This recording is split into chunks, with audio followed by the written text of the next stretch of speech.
Hello, welcome to another edition of Prove All Things. Want to thank everybody who's joining us today, whether you're watching on Facebook, YouTube, or X, or on the CGI Digital Network app, whether that's on your phone, tablet, or television. We thank you for joining us. I am joined with co-host Mike James. How you doing, Mike? Hey, Jeff, doing well. Good to see you today. Yeah, good to see you as well. How things been going for you this past week?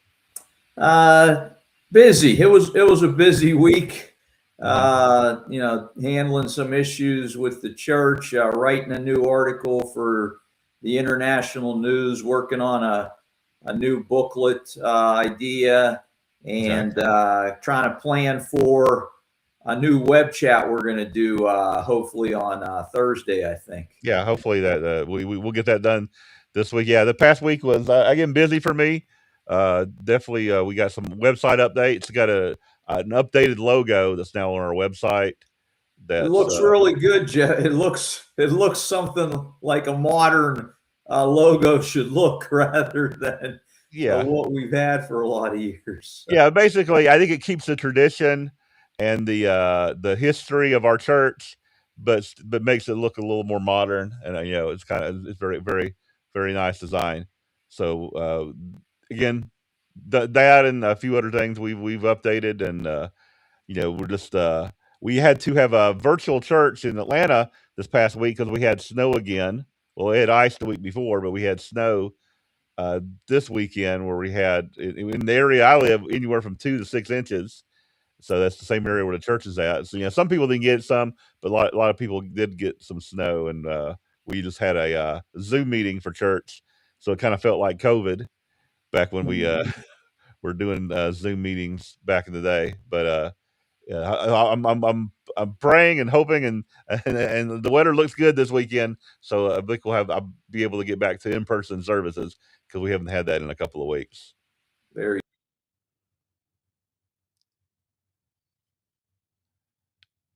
All right, Mike, if you're if you're listening to me, I think you got cut off. So if you could try to rejoin, there you are. I saw that. So Hopefully that won't happen again. Uh, yeah, Hey, we are waiting on our guest to join us. Uh, he got the time a little bit wrong, but he's going to be here in yeah, just a few yeah. minutes. So and before we do that, we wanted to maybe get into a little bit and discuss the topic we're going to talk about from a scriptural point of view, and then so I think you had a few scriptures you wanted to bring to us that we could look at, Mike. Yeah. We've got a fella coming on, Tim, who's from Phoenix, Arizona. He's with the Greater Phoenix Church of God, and he's got a counseling background as a profession, and he's going to talk about that subject. Again, we all get involved in counseling, Jeff, in different ways, not just elders, but we've got friends at church.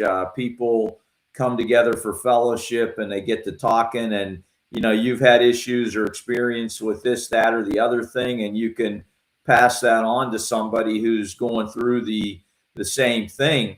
And when you look at scripture, there are a number of scriptures that talk about the importance of getting counsel or getting feedback from other people to help you Yeah. with the things that you're going through.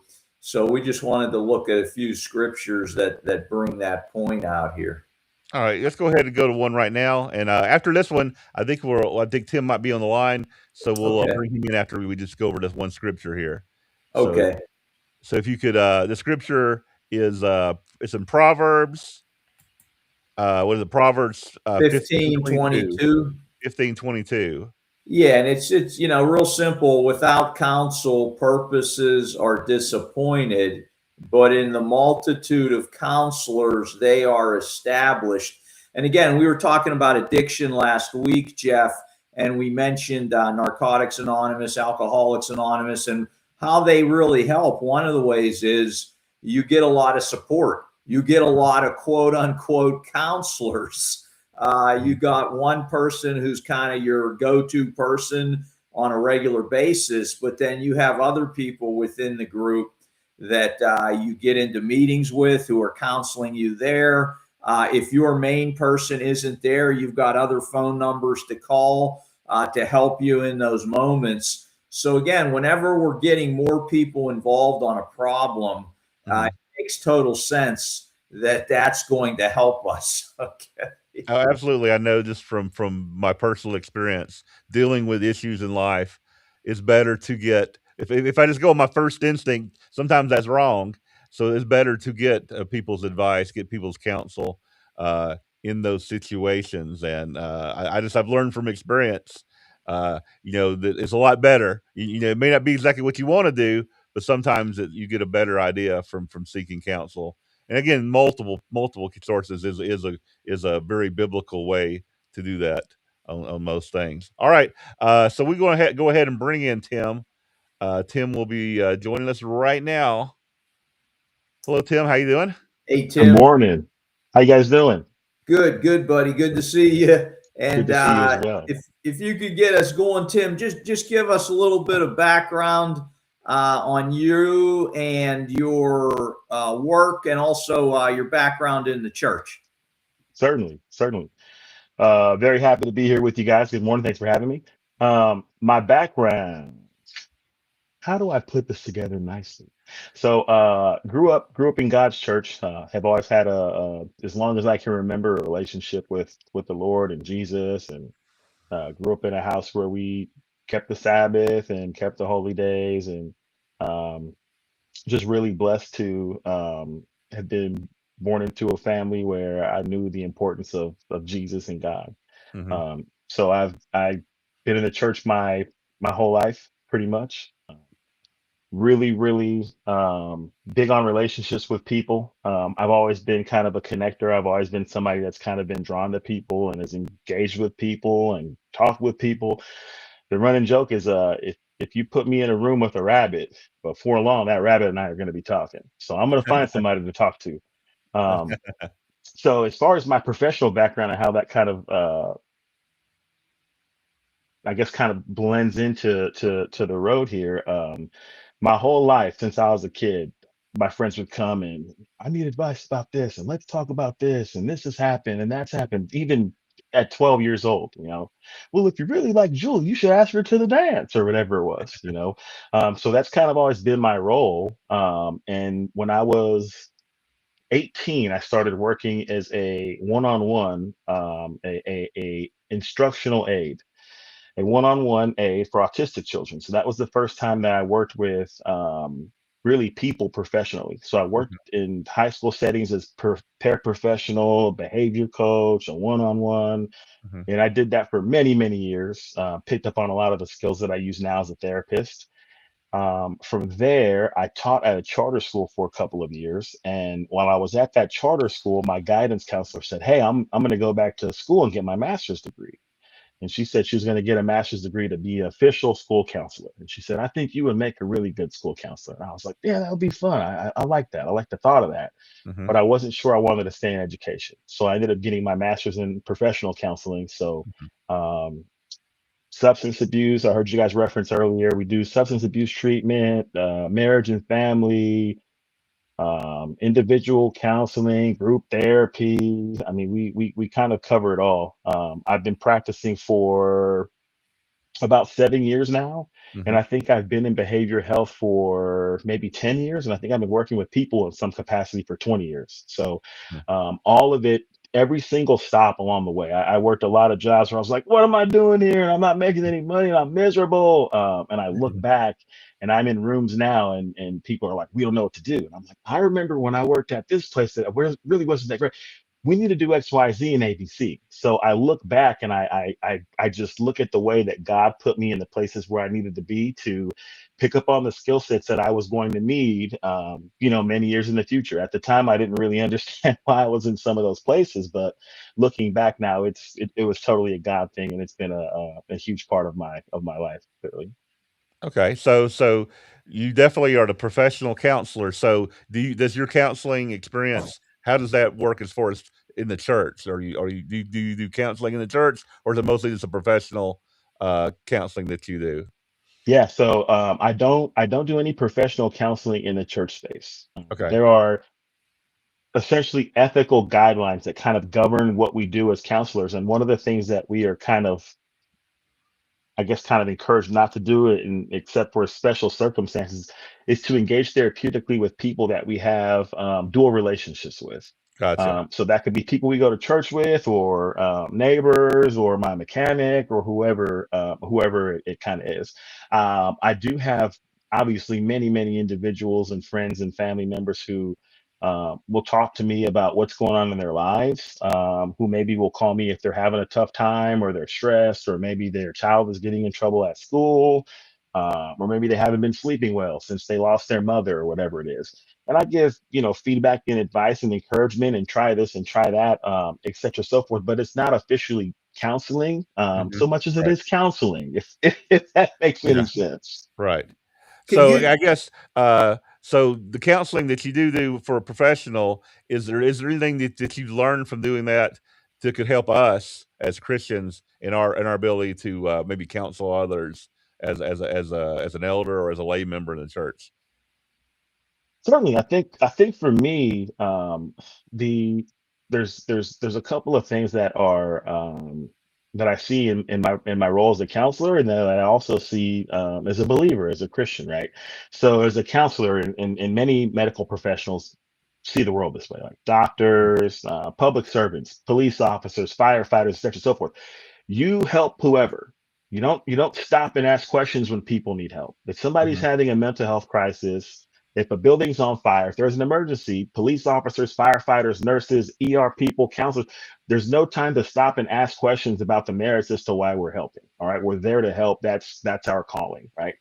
As Christians, I feel like that needs to be our same mentality.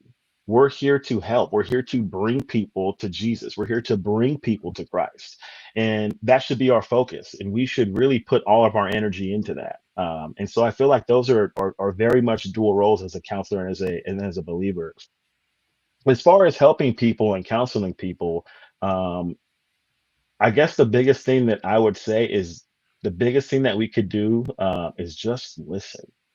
Listening is something that we do a decent job of. But if we are actively listening, if we are listening to understand instead of listening to respond, if we are fully engaged, making eye contact, phone off, no other distractions, but just listening and taking as much time as needed to just listen, that's a huge part of it.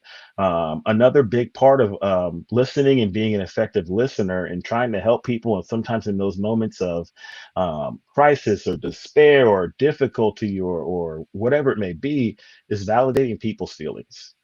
And just because you validate someone's feelings, it does not mean that you're signing off on that. Hmm. Somebody explains something that has happened to you, and you go, wow, I get why that would upset you. That doesn't Hmm. mean that you're saying you're justified in being upset. No, you're just saying, I get why that would upset you. Hey, I understand how that could have been hurtful for you. Hmm. Right.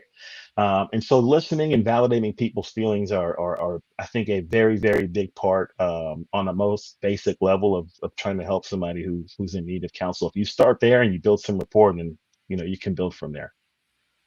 I like your point about validating people without necessarily agreeing with them. Do you think that when you do that, you then open up a space where the relationship can continue, and maybe down the road That's you it. can offer some other Yep. ideas about whatever the issue may be.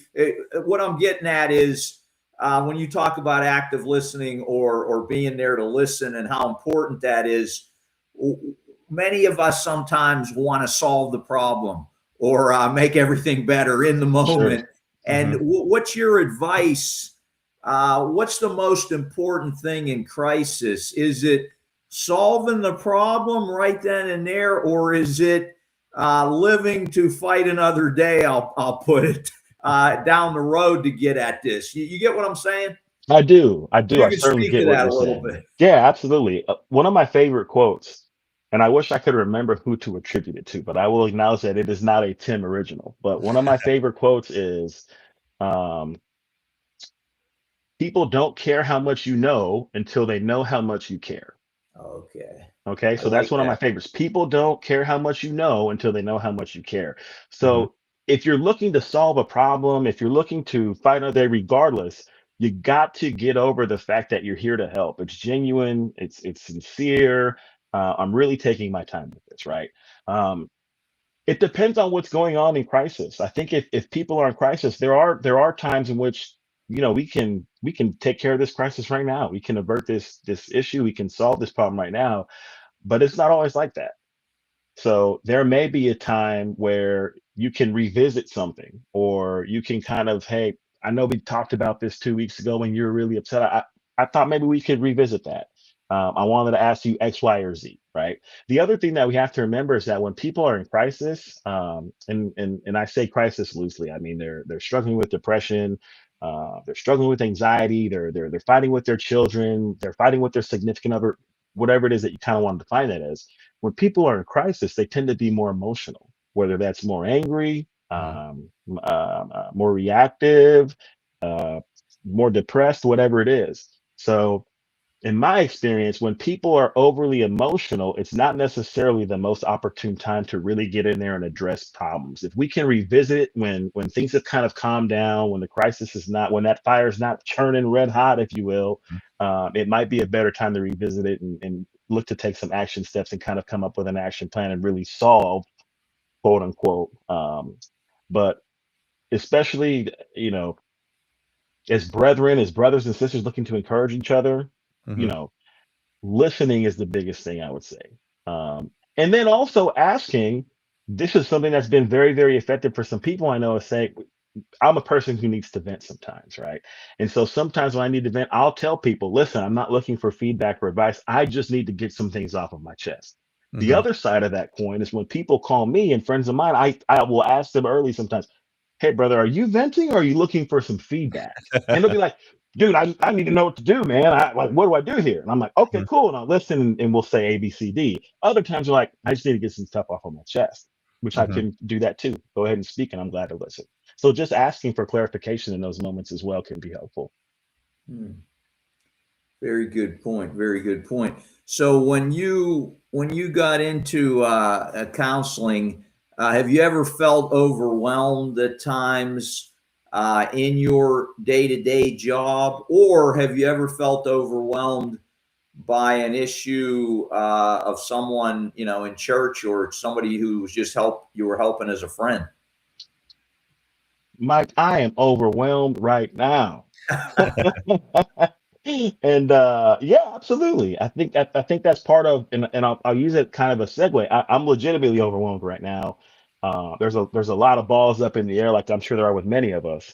And I actually just yesterday submitted all of my paperwork for independent licensure as a therapist. So Mhm. it's been a labor of love, and it's been a long journey. And I had to take a test some years ago and practice under supervision and get these continuing education units and get supervision logs and just submit, all this paperwork and get everything signed off on. So it's been very, it should be straightforward now that everything is submitted, but it was stressful to check the boxes and make sure I had everything and gather this from 5 years ago and find this person to sign this and all those kinds of things. And then also, I'm raising my niece who's 12. I'm a single Mhm. parent raising my niece, and things are more expensive in the world, and I've got bills to pay, and people in my family who have trials and struggles and things that are going on at the church that I'm involved in and want to help with, and those things can get overwhelming. I think a lot of people would probably say the same thing, and I use that as a segue to talk about, I think, the importance of therapy or counseling in general, because some people think about therapy or counseling and they think about these very extreme situations. And they think about, there's a lot of negative stigma that is associated with needing therapy or needing counseling, right? Right. But a very normal thing that happens, or things that happen in general, are people lose jobs, people's relationships get difficult, Mhm. people struggle with communication in their families, people have to uproot and move. Think about me, people in the military, maybe, right? You up and move and uproot your whole family and move somewhere else. All of those things can be really difficult for ourselves as adults, for our children. And there's nothing wrong with, during those times, saying, hey, I could use some help in navigating these waters. And I don't think that there's anything wrong with that. And I think that we as a whole could probably do a better job of working to destigmatize things a little bit. Um, to kind of get more specific with your questions, um, I can't think of specific instances in the church that have been overwhelming to me, Hmm. where either people coming and seeking me for some counseling or some feedback or advice or whatever it is. Nor can I really professionally.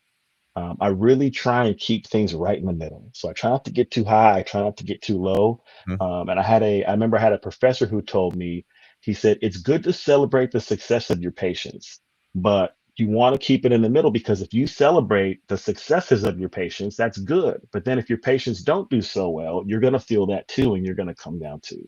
And I remember that I really try to stay in the middle because of that, and then just try to do a good job of compartmentalizing things to the best of my ability. Mhm. Hey, we have a question that's in our chat, and they're asking, and this is probably one that I probably asked myself as well. What should a Christian look for in a therapist that fits with our beliefs? I mean, if we, we're Christians, and I guess we have a definitely a different lifestyle than other Christians. Is there anything specifically we should look for in a therapist as a Christian? That's a really good question. I'm glad we get to address that. I'm glad we're having this conversation. There are Christian therapists out there, right, who specifically do Christian therapy, and that's fantastic.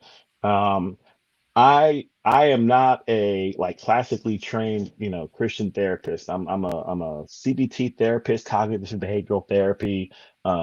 Obviously, I'm a believer, right? When Hmm. I counsel people, I cannot talk about my faith and my religion. Okay. Hmm. Now, if a patient introduces faith, religion, whatever into our sessions, then I can affirm that. It's essentially like, okay, I can talk about that now. If a person is a Christian and bring that and says specifically, I'm a Christian, I believe in Jesus, such and so forth, I can affirm that, right? So it's like, okay, cool, we're on the same wavelength here.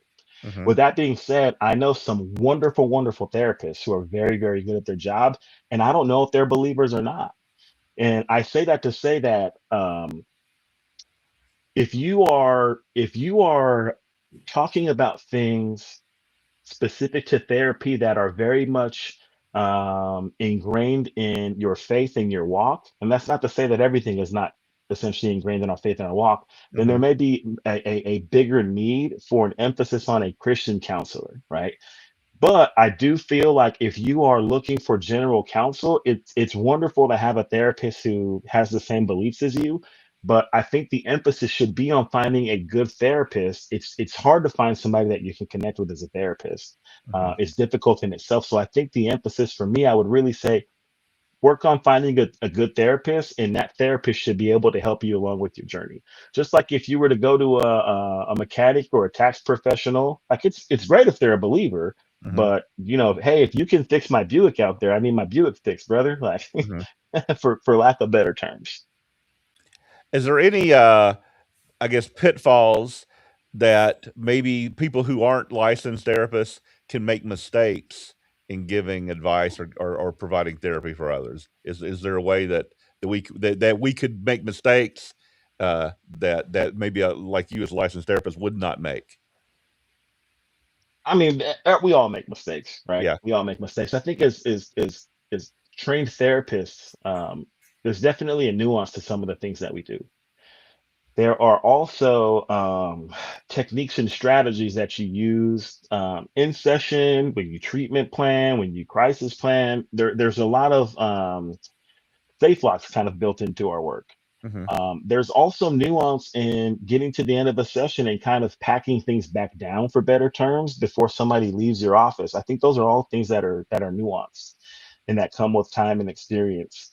Um, Certainly there's an opportunity for negative outcomes. But I think that, if you're doing things from the right perspective with the right motivations, and especially in our spaces as believers, look, if we're seeking out the Lord and we're praying to the Lord, Lord, give me the words and give me the right things to share with this individual, and we're doing Hmm. it with good intentions. I mean, that's the best that we can do as friends, as brothers, as sisters, Hmm. who are looking to help one another, because we all have struggles and we all have something, and we're all kind of deal with something. So I would err on the side of trying to be a good brother and as supportive as you can and seeking out the Lord and doing that, than saying, don't say anything. You don't want to do more damage than good. Right. Okay.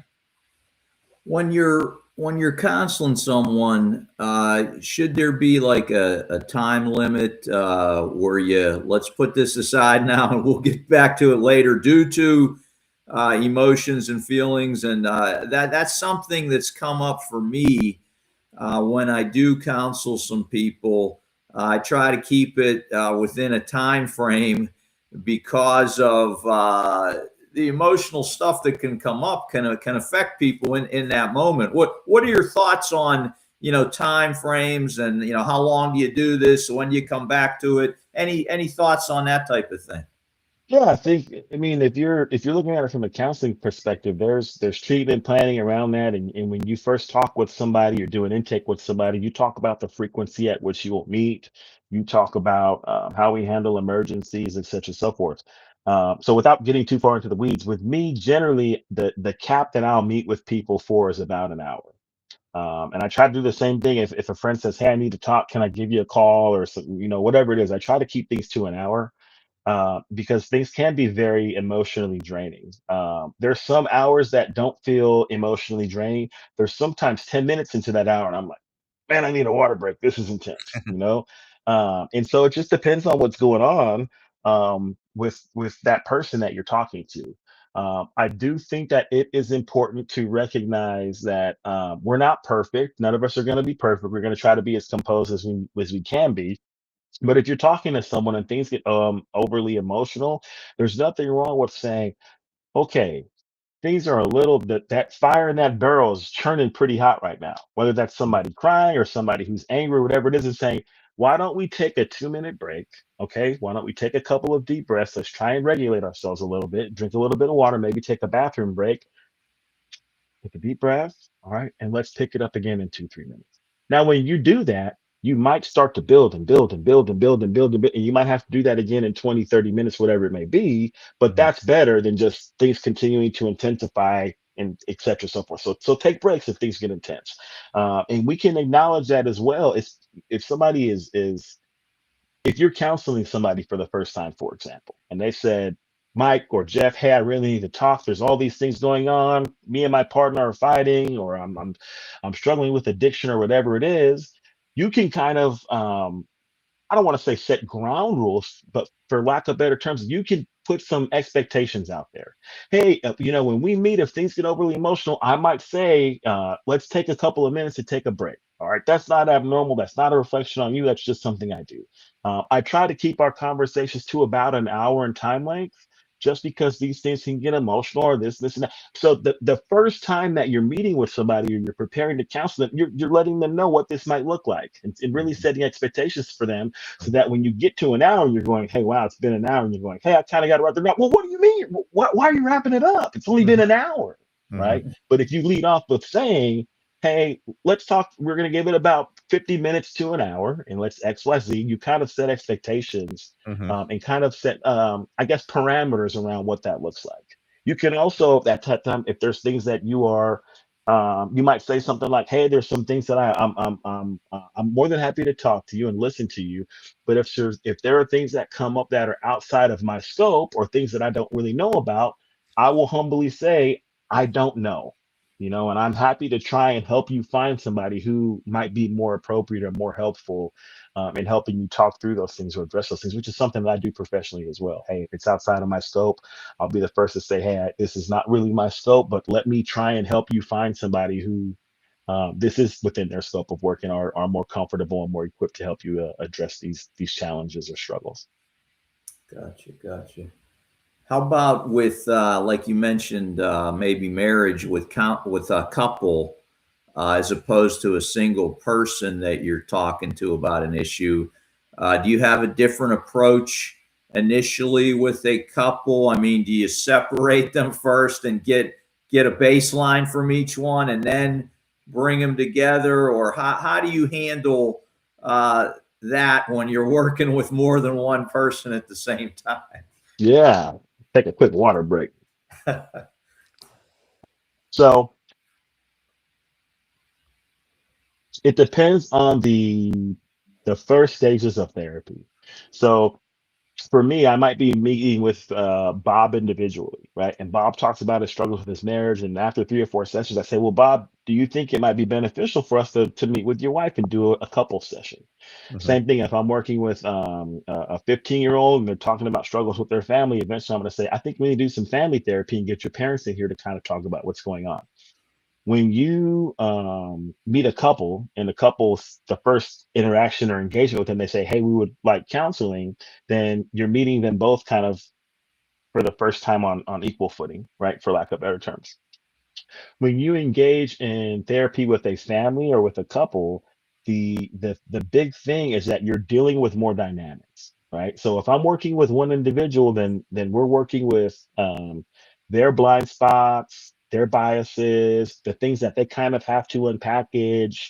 Um, we're working to increase insight and awareness for them as an individual. Okay. So if that is your patient or your patient, if that is the person you're doing counseling with, and they want to introduce their wife into the counseling or introduce their husband into the counseling or their children, it's just the same thing with a new party, right? So Mhm. there's more to manage there. But with that being said, some dynamics, especially when you talk about family dynamics, things that are happening in the home or in the home, the most effective way to do it is to do it as a unit. If you're talking to mom about these are the things that you need to do to put some structure into the home and to get some better behavior out of kids, how can you do that without having dad there and vice versa? How can we talk to dad, these are the things that you need to implement and not include mom in the plan? Who else is in the home? Like it just makes sense. So same thing. If there's a marital issue, I would say that the most effective way would probably be to get them. Well, it depends. I don't want to say black and white always, Yeah. obviously, but Mhm. if you can get them together in the same room and kind of hash it out Mhm. together, it's going to be more effective, I think, than doing it separately. There are circumstances when obviously that is not the case. But the big thing is, I would say, is you have to do your best to remain neutral, right, to both parties because that's a dynamic that creeps in. And especially if Mhm. you're meeting with Dad Bob and then Dad Bob says, let's bring my wife Laura into this, then Laura's disposition is probably going to be, well, you already had a relationship with Bob, so and Mhm. vice versa. If it goes the other way, then the husband's gonna look and say, well, you already had a relationship. You're gonna see it from her perspective, right? So Mhm. we really want to present as I'm just trying to get as much information as I can to Mhm. present as clear of a big picture as I can as we kind of work through and try to address some of these dynamics or challenges or whatever it is that they may be. So you listen to the couples, but you don't make judgments, I guess, for either side or whatever. Or do you? What I mean, like I said, you don't take sides. So what are the process you go through to kind of bring them together or to make Yeah, uh, yeah. I progress? try, I try, I try very, very hard not to place any judgments on anybody ever. But especially in session, because it's not beneficial. My judgment is moot here. We're still trying to resolve the issue or improve the dynamics or save your marriage or help your kid with your behavior or whatever it is. So my Mhm. personal thoughts and feelings, I used to play football and I talk about my shoulder pads, right? So Tim's beliefs, Tim's thoughts, Tim's views of the world, the way Tim perceives things, Tim's biases, blah, blah, blah. Those are my shoulder pads. Okay. So the last thing I want to do is take my shoulder pads off and put them on Mike. Okay, because Mike has his own, and Jeff, you have your own thoughts, beliefs, ideas, and viewpoints and how the world works, etc., so forth, right? So the same thing with patience. If I'm doing a good job, my patients don't know if I like basketball or football. They don't know my favorite food. Like, I don't want to say they don't know anything about me because I am personable and you have to build rapport. But I don't want to have my thoughts, beliefs, etc. influence, especially in a marriage or a family dynamic. I don't want to influence that one way or the other. Um, Two analogies that I use. One analogy that I use is I might meet with somebody and they might say, this is all hypothetical. They might say, my wife made me come to therapy because I get angry. Okay. And then we do an intake and we talk, and within 2 or 3 sessions, I'm like, man, it sounds like this guy gets angry because his wife is doing X, Y, or Z. He's reacting to her. Okay. So if Mhm. I say that to the patient and the patient never thought that, now the patient goes home and, Sarah, you're the one that makes me angry. Now he didn't even think about that, but now I put that on him. based Mhm. on my assumption. Yeah. So what I try to do is drop breadcrumbs and get people to get to a point, and I say, okay, you've picked up these breadcrumbs and you got there. What are your thoughts on this? Or have you considered this? Or whatever it may be. So I'm really trying to help people increase insight and awareness so that they can make a better informed decision. Another analogy that I use, I have one of my clipboards here, of course, I'm in my office, is a coworker just last week said, when you give advice about, and I said, I rarely give advice. And my coworker said, well, then what do you do if you're the therapist? And I said, the thing that I do is when people come up to me and they say, okay, Tim, we've been talking about this thing. What should I do? Mhm. I hold up a mirror and I go, Mike, it seems like you've shown me that more time with your family is important. It seems like you've told me that how your compensation is not as big of a deal as much as the work-life balance is. Seems like you've told me that mentorship is important to you in our sessions. Mhm. So based upon that, what do you think the job that you should take is? Oh, well, Mhm. given that, then I think I should go work for IBM. Okay. I have not given you any advice, but what I have done is brought back to memory the things that you have pointed out, the things that you have shown me are important to you as an individual. So Mhm. whether that is what you're looking for in a relationship, whether that is opportunities for improvement as a father, whether that is which feast site to go through or to Mhm. go to. This you said you want to be close to home. You said you don't want to Yeah. travel too far. You said you didn't want to get on an airplane. Which feast site do you think you should choose? So it's all about trying to help people make informed decisions. I try very, very hard not to place any judgments or to give any advice. Question, Tim. So, in counseling people, trying to figure out like what is at the, let's say it's a couple, and so trying to get at the core of the issues, to help. Do you have certain areas you want them to discuss with you before you start making assessments in your own mind, or getting to that point where you can say to them, well, here's what we've got now that you guys, here we go. So one thing I use, again, amongst other things, but one thing I definitely get into is just, the past life of folks, where they're coming from, how they were raised, what experiences occurred in their life that may be significant in some way, that could relate to why there's this issue. Are there certain areas you want to have discussions in as you assess what's really going on here? Yeah, absolutely. That's a really great question, Mike. I think professionally as a counselor, I have a tool that makes it a whole lot easier for me to kind of start to progress through these conversations that I don't necessarily have if a person at church or a random person kind of comes up and starts to talk to me or engage with me or ask some questions. So as a therapist, the first thing that we do in an intake is what's called a biopsychosocial assessment. Okay. Okay. So when we do a biopsychosocial assessment, we're asking about your family of origin. Where were you born? Are Mhm. there any family histories of substance abuse? Is there any family history of mental health challenges? Mhm. What do you do professionally? Did you go to college? Were you in the military? Have you ever been incarcerated? So you're asking these questions, and as you're going through your intake, you're starting to put the picture together. Okay. Mhm. You're starting to pick up on some different things, some different themes. Okay. Um, Not everything is black and white. Not everything Sure. is left or right. Not everything is up and down. Some things just are. Another quote of mine that I like this. That one I will say is a Tim quote. I say that a lot. So it's not necessarily good or bad. Some things just are. But some things are significant. It doesn't mean that it's a negative or positive thing, but it is noteworthy. Um, I grew up in a single household. My parents divorced when I was little. My father passed away when I was little. These are all different things that can impact the dynamics of a family, the dynamics of a marriage, right? I've been divorced once. My last marriage ended because of infidelity. Okay, that might have an impact on how you navigate some of the waters in your relationship, or even before you're married. I've been in love 3 times, and I was cheated on 3 times. Now I'm afraid to date. Now I'm afraid to get married. Those are very real things. So when you have a formal opportunity to ask those questions and get that information, it definitely is helpful in helping you kind of navigate those waters and put a picture together. without having like that assessment tool, you just kind of get there by engaging with people and talking to people. Mhm. Now, if I was meeting with somebody for the first time in a less formal setting, right? So not counseling per se, but maybe at church or whatever, right?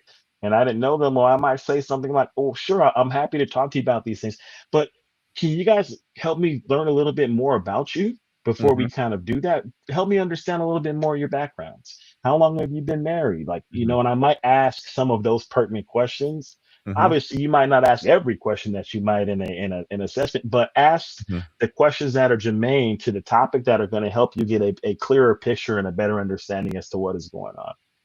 Hey, Okay. we have a question from our audience again, and but maybe and I find this interesting. It says the term of PTSD has gained a lot of popularity. That's post traumatic stress disorder. Yep. Yep. How relevant are you finding this in your practice that are legitimate PTSD diagnosis? Is so I guess they're asking, is that real, and how is it affecting people? You know, and do you encounter this in what you do? Yeah. So PTSD is very real. I definitely encounter it. We are doing a better job as a society, as a people, of of destigmatizing mental health and getting people into treatment, right? Mhm. And that's a good thing, okay? But what happens is if you have more people who are engaging in treatment, more people are coming out of the shadows and talking about X, Y, and Z, you're going to see an increase in certain diagnoses because more people are seeking treatment, okay? Now, PTSD specifically is related to a traumatic experience, okay? I feel like we oftentimes think of PTSD and we think about like our veterans who come back from serving in tours of war, such as so forth, and that's kind of where we generally think about PTSD. But you can have PTSD from being in multiple car accidents. You can have PTSD from physical, mental, sexual abuse. There's many different things that can trigger trauma. And a post-traumatic stress disorder, a response to that is specific to the individual. I think that another thing that we will see is as we kind of progress through these times, for lack of better terms, is different ways that people are traumatized and different people's reactions to some of those traumas. So it's hard for me to think of a specific example off the top of my head, but there are certain things that are prevalent right now that my parents, if that would have came up in conversation, they'd be like, "That's not a real thing." But here we are now when I'm an adult and it's very much a real thing, right? And so I think that we're going to see some of those trends as we kind of progress where people are like, that's not a real thing now. And 25 years from now, our children will be like, it's absolutely a real thing. And it's something that has been around for a long time. You know, so same as PTSD.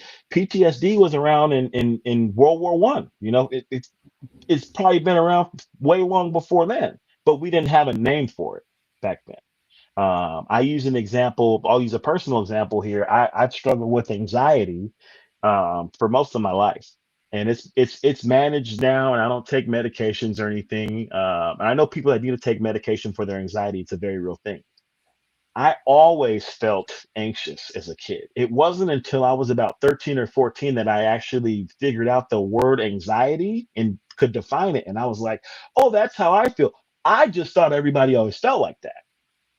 That's just my personal experience. So Do you see some similarities in what you just said with the whole autism spectrum thing right now, and the fact that so many more kids are being diagnosed as autistic? 1,000%, And so 1,000%. like in the past, maybe autism, we just thought about it as this group of things, That's it. but now there's That's a it. bigger understanding of it. Yes. Okay. Yes. um Yes. Autism, real quick, autism spectrum disorder. It's a spectrum, right? okay. So if you meet people on opposite ends of the spectrum, it might not look the same. You have Yeah, people who are i've autistic, right? I've experienced that. Yes. I did some volunteer work with physically and mentally handicapped kids. They had a lot of autistic kids there. And, they give you a piece of paper telling you what was up with the kid before you work with him. And, I'd get one autistic kid, didn't say a word. completely within himself. Mm-hmm. And then on a month later, they give me one, and it's some kind of other autism. This kid was running all over the place, yelling. And Yep. can you explain that a little bit? Yes. Yeah, it's a spectrum. I'm not like an autism expert or anything Okay. like that. It's not my specialty, it's not my scope, but it is a spectrum. So when you talk about autism spectrum disorder, like I said, it'll look different for different people on the spectrum. And so some are very high functioning, some are lower functioning. Some people who are autistic, their brilliance is manifested in art, or people think about the movie Rain Man and how he was with the numbers and the toothpicks and counting cards. Like some people's brilliance will manifest through numbers and things like that. Some people through art, some of them through video. It just all looks different. But it's very much a spectrum and it looks different on different people. The other thing that you talked about there is as we see more autism diagnosis, it's the same thing. Yes, more people are getting engaged in treatment, more people are getting early diagnosis, and that's leading to earlier intervention, which leads to much better outcomes for young people who are diagnosed with autism. Some of the like there are many instances where children are like nonverbal, like not talking at all, and they get diagnosed and they get the appropriate therapies in place and they get the appropriate program engagement. And 2 years later, that young person is talking, right? So if there's say that young person, it takes them till they're 10 to get into the right services, to get into the right therapies, such and so forth, it's a much shorter runway to kind of address some of those skills deficits. So the sooner you can get people in, the earlier you can engage them, the better your outcomes are going to be. Very good. Tim, I think we lost Jeff.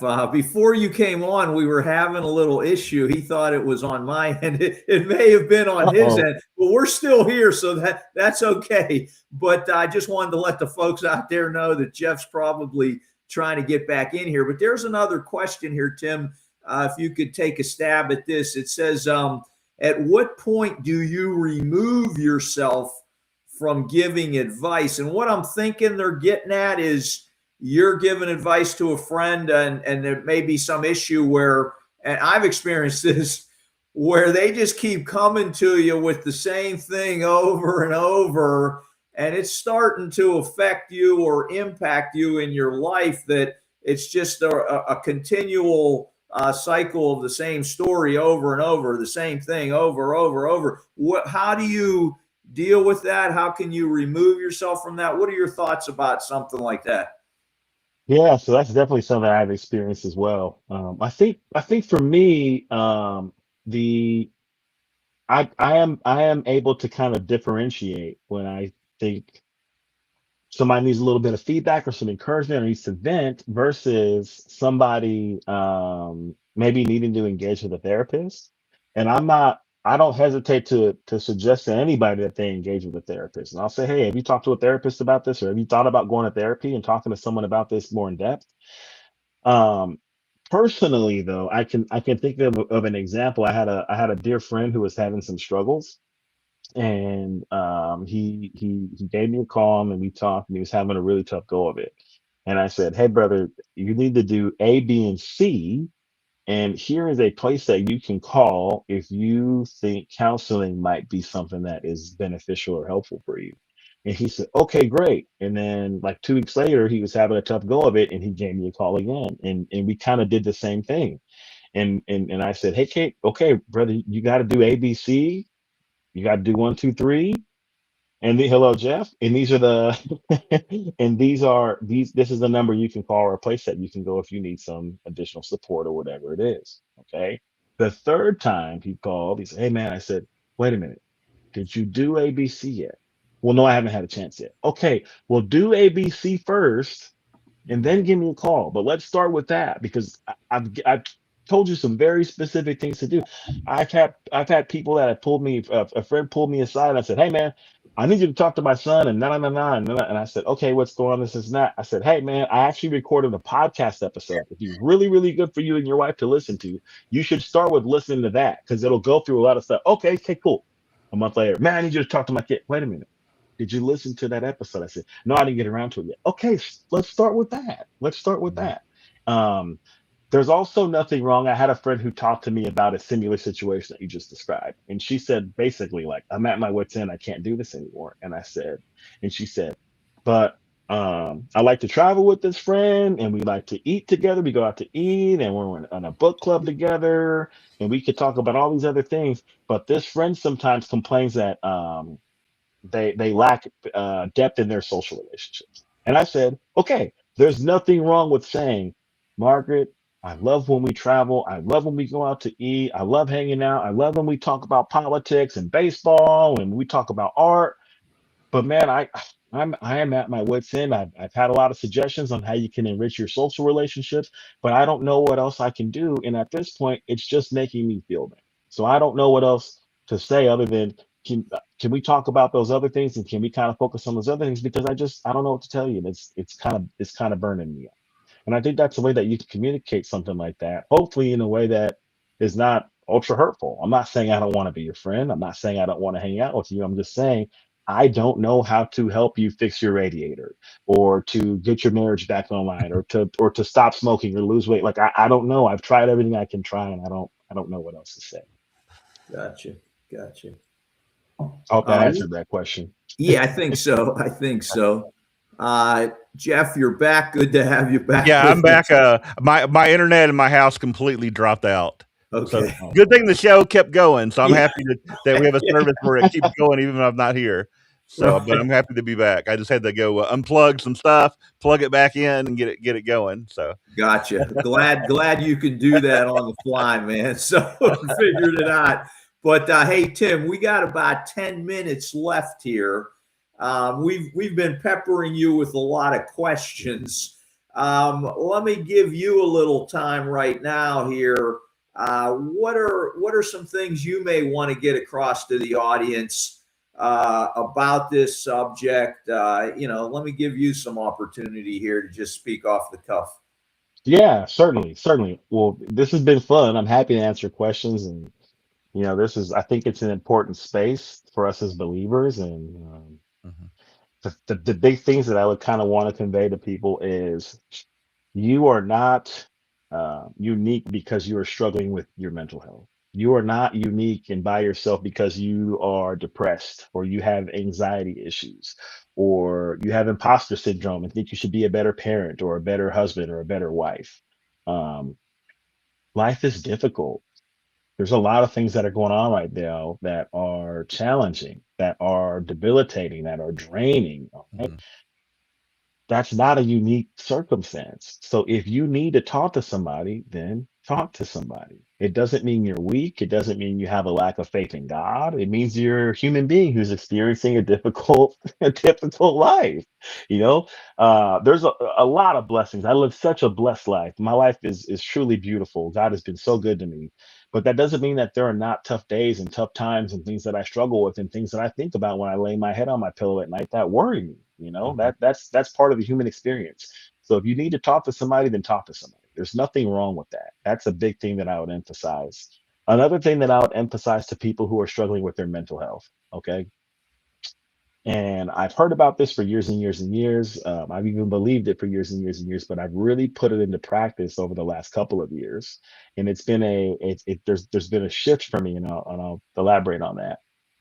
If you exercise like 3 to 5 times a week, it will do wonders for your mental health. I mean, universally, I can't think of one mental health disorder that I would say, no, no, no, no, no, don't exercise. Almost universally, I'm like, exercise is good. mhm, Depressed, good. Fighting with your wife, good. Kids aren't listening, good. Exercise, exercise, exercise, exercise. Exercise releases endorphins into our body. We feel accomplished. We push ourselves, and it doesn't have to be weightlifting. It could be martial arts. It could be running. It could be tennis. It could be jujitsu. It could be pickleball. Whatever it is, get that ticker going for 30 to 40 minutes, 3, 4, 5 times a week, and you're going to see significant changes in a positive way to your mental health. The biggest shift for me with exercising and trying to take care of myself is I started seeing the primary function of my exercise as something to keep my mental health in a good place versus I want to keep the pounds off and I want to make sure my shoulders are getting a little bigger. When I had that shift in perspective and I said, no, I need to exercise for my mental health, it made it a lot easier to go consistently and to get something in, even if I wasn't physically feeling it, because I knew mentally I needed it. Hey, I have a question that's just come up, just thinking of what you were saying here about mental health and Hey, people wait a dealing with second. mental health. I just got to say, somebody says, "Does walking to the fridge count?" That's good. If you can do it about 100 times Yeah. swiftly. Yeah. But one question I want to ask is that some people, or maybe a lot of people out there, for their mental health issues, are taking medications. Is there a way that therapy can replace medications, or does it supplement medications? I mean, can you get off medication through therapy? Is the question, or is there, or what should we know about that? Yes. So great question. I'm glad we're having this conversation. Medication is for mental health disorders is not a bad thing. And the example that I use all the time, and some people don't like it, and some people go, "Oh, that's fair." If you have issues with your blood sugar, you have diabetes or whatever, you take insulin, right? Mm-hmm. God inspires somebody to create insulin, and it saves lives. Insulin is good, right? So if you have diabetes, and you take insulin for your diabetes, nobody bats an eye. But if you're depressed and you take antidepressants, sometimes it's seen as a lack of faith in God. And Mm-hmm. I don't see it that way. I am always for the therapy first approach. I always say try therapy first, try therapy first, try therapy first. There are some mental health diagnoses that the best practice available is medication management, and you're going to get the best outcomes out of consistent medication management for those patients. But I do feel that a good deal of mental health disorders you can address with therapy. Now, that does not mean that some are not better to address with therapy and medications. Mm-hmm. I also have had patients in the past that don't want to be on medications. And I always say I'll support my patient's vision of their future. So if my patient doesn't want to be on meds, then I'm going to try everything I can therapeutically to support them so that they don't have to take medications. Now, with that being said, there may get to a point where they say, I don't want to take meds, but I feel like this, and that, Tim, what do you think? And I'll go, okay, you've told me, right? And I'll go through that whole thing with them, you know. So yes, I think that there's definitely times where therapy can help wean a person off medications or even reduce the medications that they're taking. But the other side of that coin, I think that there are times when the individual should just take the medication. That's going to be their shot at the best outcomes. Okay. Yeah, I've experienced that over the years where, we were dealing with someone in the church and they were off the medication and certain things started to happen. And so I hear what you're saying. It's not one size fits all. We got to look at each individual individually to try to figure this out. So I get your point, man. Mm-hmm. Absolutely. All right. Well, thank you, Tim, for joining us today. It's been a pleasure. Definitely a lot of things that I've never thought of as far as therapy goes, and I guess a lot of good advice, even though maybe that you've kind of given us about the idea of therapy and how to help others. So do appreciate you being here. Is there anything else Tim, you want to leave us with? Oh, go ahead, Mike. Can we put your email out, or you want to? If people are interested, they just contact us to get to you, or. Yeah, let's do it that way, Mike. If that works. Okay. Very good. I'll go ahead and put up Mike's email. Yeah. So again, if someone out there wants to contact Tim, just shoot me an email and we'll take care of it that way. You know what? You can also share my email if you would like. I don't think you have 8 million listeners or anything. It's going to flood my inbox. Yeah. So but I'm available at threadgill.therapy. And I can type that into the chat if it's easier. Threadgill.therapy@gmail.com. Okay. Yeah. Put it in the chat and I'll see if I can get it up on the screen. Yep. And if there's questions, I'm happy to answer some questions. If I can point people in the right direction, I'll do that. But yeah, it's been a pleasure. This has been a lot of fun, and was happy to do it. And certainly appreciate you guys having me on. If you'd like to do it again, Tim, we'll get you in the future. Maybe you can decide exactly what you want to get into, and you know, we can talk about that down the road. Yeah, anytime will be my pleasure. It's been a lot of fun. Thanks, All right. man. Appreciate it. All right, guys. God bless you. Have a blessed week, fellas. I appreciate it. All You right. too, Yeah. Thank you brother. again for joining us. We want to thank everybody else who's been watching today. We thank you for joining us as well. And we'll see everybody next week on another edition of Prove All Things. Goodbye to everyone.